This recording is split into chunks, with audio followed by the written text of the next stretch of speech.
Welcome to Around the Cinema. As you may notice, I am not Michael Schatz. I am, in fact, Matt Zunick. I will be guest hosting this week. And I'm going to introduce our panelists here. And to my left, we have Alberto Marenco, Alicia Stott, and Ash Harris. So, guys, before we get started on our main topic, which we'll be discussing something, we're going to talk about our box office numbers from this week.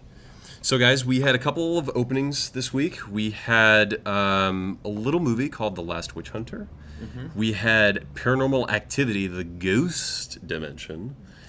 And we had Jem and the Holograms. What? So, yeah, I know, right? So, unfortunately, this weekend was not too good to the new releases. The New Kids on the Block unfortunately got stomped by The Martian, which brought in about $15.9 million, and Goosebumps, which brought in $15.5, and Bridge of Spies, the Spielberg film, at around $11.3 million. The Last Witchhunter came in fourth at just over 10 at $10.8 million, followed by Hotel Transylvania at exactly 9. And Paranormal Activity, The Ghost Dimension at 8.2. And way down in 15th, Jem and the Holograms.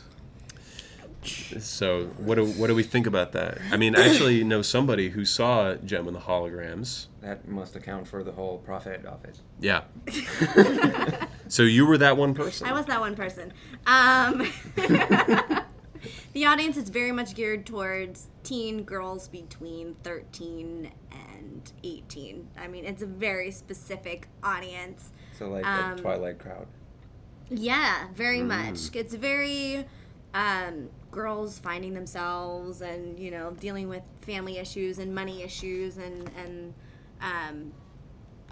those kinds of things. So it's very, if you weren't a teenage girl, you're probably not going to get it. You're not going to like it. They...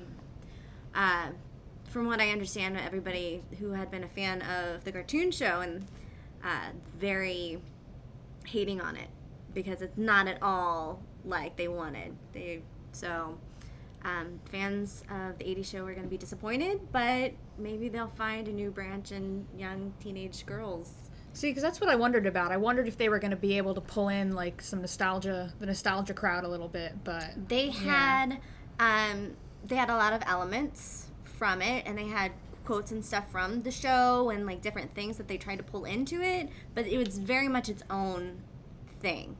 So I think they were hoping that would bring more people into it, be like, oh hey, I remember that happening, or different parts of it, but it's not. People are just hating on it. There's so much just bad press on it right now that it's no one's going to see it because of that. Gotcha. Well, I would say that probably the reason why nobody saw it, and this is just from my own personal observations, is that it had no press leading up to it. I don't remember ever seeing a poster or ever seeing a trailer anywhere. I know that they had one because, I mean, I'm not that, unaware of things in Hollywood, but I remember seeing that there was a trailer, and I remember seeing that there was a poster. But I don't recall in, the last 6 months like leading up to naturally coming across it. Exactly. Like, I don't remember ever going to the movie theater and seeing the poster, or going to the movies and seeing the trailer in front of anything. The posters were always tucked back there, like whenever I would run across them. But I feel They were always next to the bathroom. Yeah. Yeah.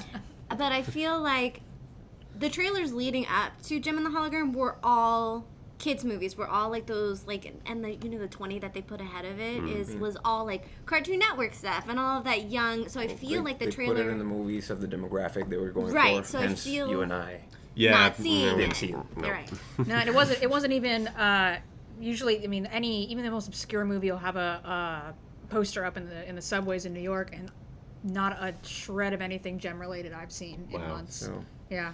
Oh, well, it's a real shame for Blumhouse Productions, which is the production company behind it. They've actually been having a lot of big success this year, and unfortunately, this one, not so much. But then the big blockbuster flop besides Jem, but Jem was actually a smaller budget than this other movie, The Last Witchhunter, which was meant to be kind of the fantasy vehicle for Vin Diesel, didn't do well either. Well, I mean, what do you expect? It looks like a B movie.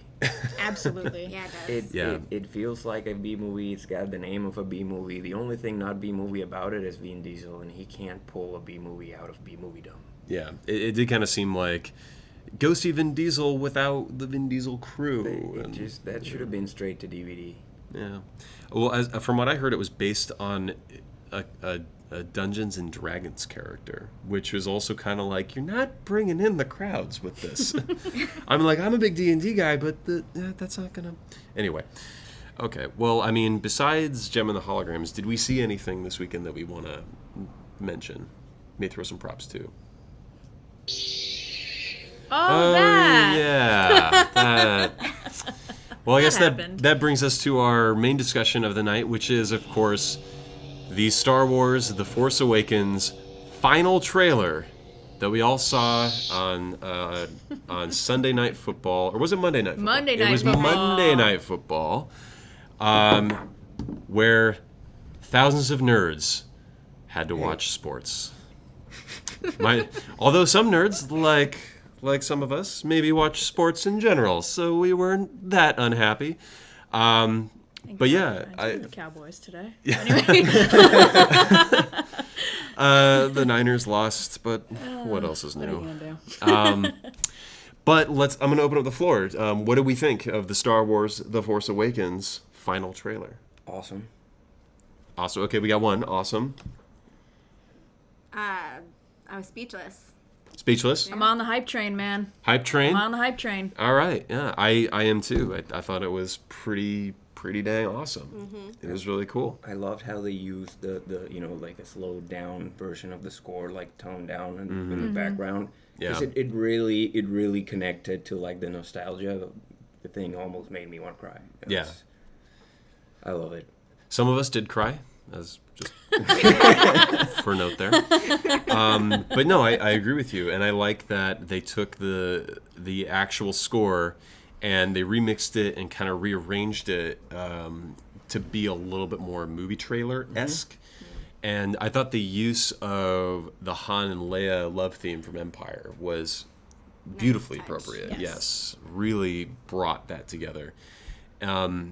But what do we think about, so we talked to the music, what do we think of what we saw? Well, I'll give them props when a trailer comes, because usually when they do a teaser first or a trailer first, and then they release the second version is just like a massive spoiler alert. Yeah. They basically tell you the whole damn movie. They didn't do this time. They actually managed to expand and give you some more info to draw you in, but they didn't ruin anything. I don't feel like I got any key plot points from the movie in the trailer, which is fantastic. Yeah. I do disagree a little bit. I think there is one of the key plot points they brought forth a little bit more is the conflict in I can't remember his name now, the protagonist, Jimmy and Ray? no, the guy, the stormtrooper guy. Oh, Finn. Yeah, Finn. They really brought forth his like the conflict within him, but of being in this one role and then not feeling right about it and kind of moving on. I mean, most of the trailer was him sort of post that, but I thought that shot of him, not just the one we see in the desert where he takes the helmet off in previous trailers, but in other ones where he takes it off and he's got that pained look on his face and he's just like, what am I doing? And I really think that I hope that they focus a good amount on that in the beginning of the film, because I think that that's a really interesting angle. I'm sure that's all stuff that'll happen in the first act of the movie. Absolutely. I don't think it'll move past there, because... Yeah. Well, I think J.J. Abrams has gone on record as saying most of the things that we've seen so far have been from the first act of the movie. Okay. And obviously, good. Yeah, I mean, that's good to obviously, this new trailer had some dogfights that are clearly like third act kind of dogfights. I mean, it's, but I think that's pretty admirable of them to be so withholding with everything. Because, I mean, I'll use this as an example. Age of Ultron. We had maybe 5, maybe 6 trailers, including the teasers. And by the end of the last trailer, I was still excited to see it, but I kind of felt like I'd seen the whole movie already. And then when I saw the movie, I realized, oh, yeah, I kind of did. Which is it's disappointing and unnecessary because with a name that big, you could very well just put the name of the movie for 30 seconds on the screen and people will still go watch it. I think that's what they knew, and they were they figured they knew that. Like JJ was smart about it, and whoever made this knew that Star Wars is such a huge name that the only thing they had to show us was that Jar Jar Binks wasn't in it. Yeah. Well, Thankfully. And ticket sales already. I mean, the fact that I think the first weekend or even the second weekend is already like sold out. Just done. At Like, least. good luck, folks. They're adding every theater is like, yeah, me too. ArcLight, what? Chinese. Oh man, you're not telling me how that is. Fancy. We were planning on going to the Chinese, but when I saw that it was only going to be in IMAX 3D, I was like, That one's. I know it's really awesome. I can't watch movies in 3D. It just takes me out of it. It It does. I can't. Yeah. I mean, let's be honest. We're all going to see this multiple times. Yes. I mean, Oh yeah. I mean, like, even if we don't like it, I mean, I remember seeing there was some Steven Spielberg adventure movie starring Harrison Ford a couple years back. I saw a couple times. The knockoff version of Indiana Jones. I don't even think it was just some other one. The Crystal Skull. It was something like that. I garbage. don't remember. Yes. It's regardless. I remember seeing multiple times, but I think seeing it just because like. It couldn't have been that bad. Yes, I mean, yes, maybe I'll go back and watch it again. They blew him up with a nuke, and he came out of the fridge. But the first 5 minutes of the Finally, movie a are man really in the good. fridge. I bought the box set, and then I took out that DVD and that Blu-ray and scratched it off and threw it in the garbage. Wow, that's bold. That's barbecue sauce bold. Is it Doritos bold? Anyway, the only thing about the Star Wars: The Force Awakens trailer that I would say got me a little skeptical, not while I was watching it, but definitely like watching it and then looking at the poster, and then unfortunately looking at the wiki, was Starkiller Base. And we know that Starkiller Base, based on the wiki, spoiler alert, if you haven't read the Star Wars wiki on Starkiller Base, I recommend that you don't, but we're going to talk about it a little bit right now. That Starkiller Base, as seen on the poster, that big planet-like thing in the background, or I should say Death Star-like thing in the background, is revealed to be the First Order's secret ultimate superweapon, which does something. It's not officially announced what it does, but we do know that it houses a superweapon akin to the Death Star. From the poster, it kind of looks like the old Ralph McQuarrie drawings from the original Star Wars of the Death Star. And with a name like Starkiller, it has to be good. With a name like Starkiller, I'm assuming that it destroys star systems. Right. Yeah. I can't help but be just a little disappointed at this concept, only because I feel like we've already had 2 Star Wars movies that revolve solely around a super weapon with enough power to destroy something really, really big. So they went around and did a bigger one. Yeah, and it's like I know, we'll do a bigger one. And it's like, how many resources does the Empire really have? I mean, how many contractors can you bring in to build another Death Star, let alone one inside a planet? I mean, their insurance premiums must be through the roof. I mean, Well, I think they may have them at gunpoint. that's true. Lightsaber point. Yes. Yeah, Kylo Ren's over there like, I'm going to finish what we started. And they're like, listen, I'm all for finishing what you started, but you can't install a super weapon in the core of a planet. You just can't do it. I don't know why. I guess he hired his guys from Brooklyn. Yeah, probably. if you've ever seen Kevin Smith's Clerks, you know where this is going. Yeah. You think the average stormtrooper knows how to install a toilet main? But yeah, I couldn't help but be a little disappointed. I couldn't help but feel like we're treading a little bit of water on that point. Well, if you ever feel like you're a little disappointed, just watch the other trailer that came out, The Binks Awakens. Oh yeah, I was going to mention that And a then few you'll be minutes ago. happy again. That's true. Because that's not happening. Because you realize this could be a lot worse. Yeah. That's true. That's true. Yeah, I mean, I'm still completely excited, and the part of me that was a little disappointed in Starkiller Base is going, yeah, but you haven't seen the movie. Yeah. So don't judge. don't be a jerk. Don't judge. So, is there anything else we want to talk about with The Force Awakens? Is there something? You've been awfully quiet over here. I know. Do we want to talk about Anakin's lightsaber? Oh. You mean this one? Yeah, that one. Okay, cool. Yeah, let's talk about Anakin's lightsaber. Now the big thing is Is this the talking stick? how. You now have the lightsaber. Yeah, you I have the power. You may speak. How did we get this back from Cloud City? I mean, That's a very good question. How did we find it? You know, because